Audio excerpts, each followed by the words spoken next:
उत्साह ଓ ଉଦ୍ଦୀପନା ମଧ୍ୟରେ ଶେଷ ହେଲା ମା ତାରିଣୀଙ୍କ 88ତମ ଐତିହାସିକ ଚଇତି ପର୍ବ।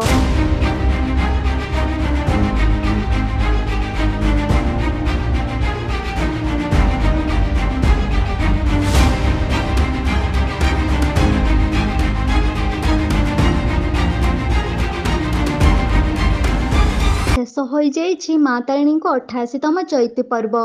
ଖାଁ ଖାଁ ଲାଗୁଛି ଘଟଗାଁ ପୀଠ। ଜନସମୁଦ୍ରରେ ଭଉଁରୀ ଖେଳୁଥିବା ମାଙ୍କ ବେଢ଼ା ଏବେ ଜନଶୂନ୍ୟ ପରି ଲାଗୁଛି। ରଙ୍ଗୀନ ଆଲୁଅରେ ଆନନ୍ଦର ପସରା ମେଲିଥିବା ଘଟଗାଁ ମାଟି ସତରେ ଏବେ ଦୁଃଖରେ ଭାଙ୍ଗି ପଡ଼ୁଥିବା ମନେ ହେଉଛି।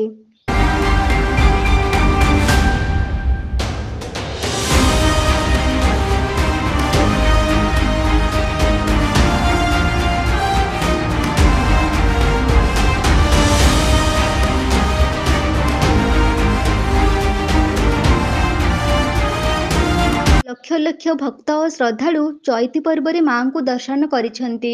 ମାଙ୍କୁ ସୁନାବେଶରେ ଦର୍ଶନ କରି ଭକ୍ତ ଆତ୍ମତୃପ୍ତି ପାଇଥିଲା ବେଳେ ସାଂସ୍କୃତିକ କାର୍ଯ୍ୟକ୍ରମ ଉପଭୋଗ କରି ଶ୍ରଦ୍ଧାଳୁ ବାହୁଡ଼ି ଯାଇଛନ୍ତି ନିଜ ନିଜ ଗନ୍ତବ୍ୟ ପଥରେ।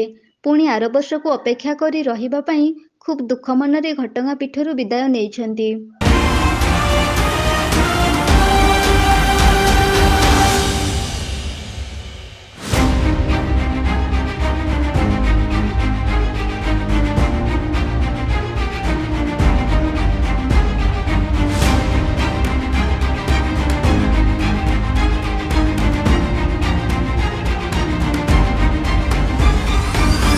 ସୁନସାନ ବାତାବରଣ, ନୀରବ ନିଶ୍ଚଳ।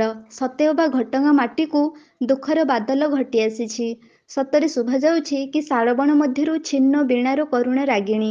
ଯେଉଁ ପବିତ୍ର ପୀଠ ଦିନେ ଆନନ୍ଦ ଉଲ୍ଲାସରେ ହସି ଉଠୁଥିଲା, ସେହି ମାଙ୍କ ପବିତ୍ର ପୀଠରେ ଆଜି କାହିଁକି ଦୁଃଖର ବାଦଲ ଘୋଟି ଆସିଛି?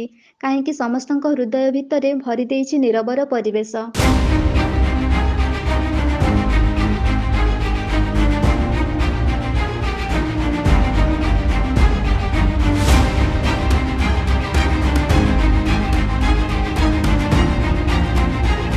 ସବୁରି ପ୍ରଶ୍ନର ଉତ୍ତର କେବଳ ଗୋଟିଏ। ନିକଟରେ ଶେଷ ହୋଇଯାଇଛି ମା ତାରିଣୀଙ୍କ 88ତମ ଐତିହାସିକ ଚଇତି ପର୍ବ।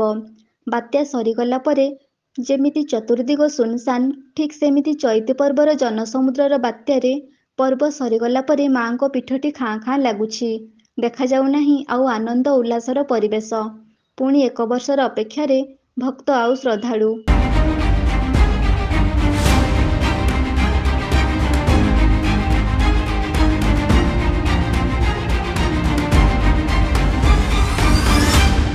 ଘଟଗାଁରୁ ଉତ୍ତମ ଚରଣ ଖଣ୍ଡାଙ୍କ ରିପୋର୍ଟ, এবি ନ୍ୟୁଜ୍।